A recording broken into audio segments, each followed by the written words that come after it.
আমরা বৈরিতার শিকার হয়েছি। আসন এখানে কম বেশি হতেই পারে, তবে এখানে আমাদের আত্মসম্মান বলতে লেগেছে। আমরা তো কারো অনুগ্রহের পাত্র হয়ে রাজনীতি করতে চাই না। তারা নির্বাচনে প্রতিদ্বন্দ্বিতা করবেন, একজনও তারা মনোনয়নপত্র প্রত্যাহার করবেন না। নীতি আদর্শের প্রশ্নে, রাজনৈতিক প্রশ্নে, ইনসাফের প্রশ্নে আমরা বৈরিতার শিকার হয়েছি।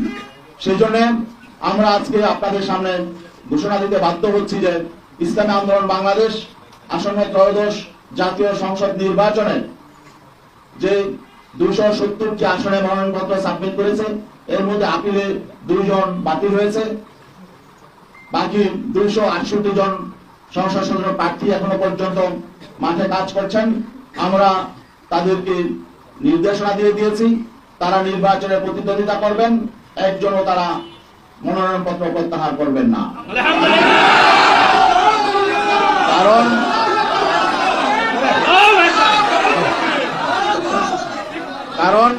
কারণ আমরা ইসলামী জনতার যে প্রত্যাশা, যে এখানে একটা বিষয় স্পষ্ট করে বলতে হয় যে আমরা কেন এই সিদ্ধান্তে আসলাম। জানেন যে এখানে বাংলাদেশ জামাত ইসলামী একটি বড় শক্তি ছিল, অস্বীকার করার সুযোগ নেই। তাদের শক্তি সামর্থ্য অনেক বেশি, ঠিক আছে, কিন্তু আমরা আদর্শিকভাবে, নৈতিকভাবে আমরা কারো সে দুর্বল নই।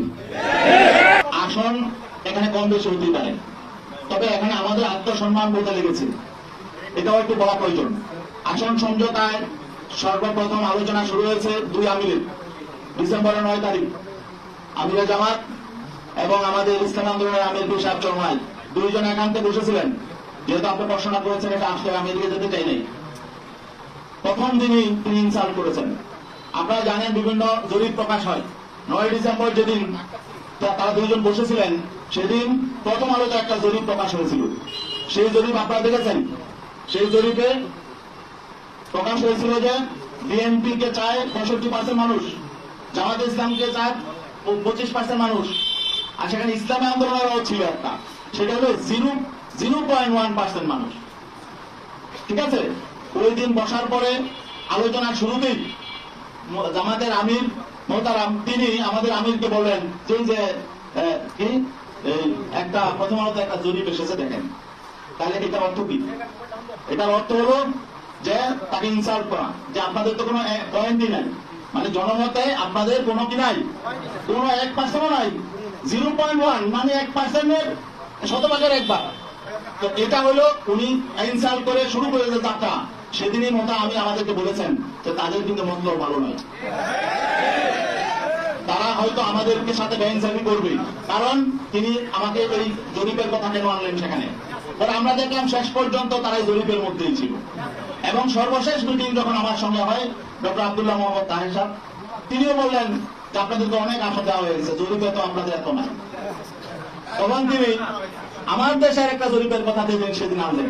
আপনারা জানেন আমার দেশে একটা জরিপ প্রকাশ হয়েছিল, এবং সেটা হয়তো তারাই করেছে। যাই হোক, জরিপ কারা করেন আপনারাও জানেন, এগুলো পেইড এজেন্সি থাকে, এনজিও থাকে, টাকা দিয়ে করা হয়। যাই হোক, এখানে ওই জরিপের ফলাফলটা, রেজাল্টটা কি ছিল, যে সেখানে বিএনপি কে চায় 34% মানুষ, জামাতকে চায় 33% মানুষ, এনসিপি কে চায় 7%, আর ইসলামী আন্দোলনকে চায় হলো 3% মানুষ।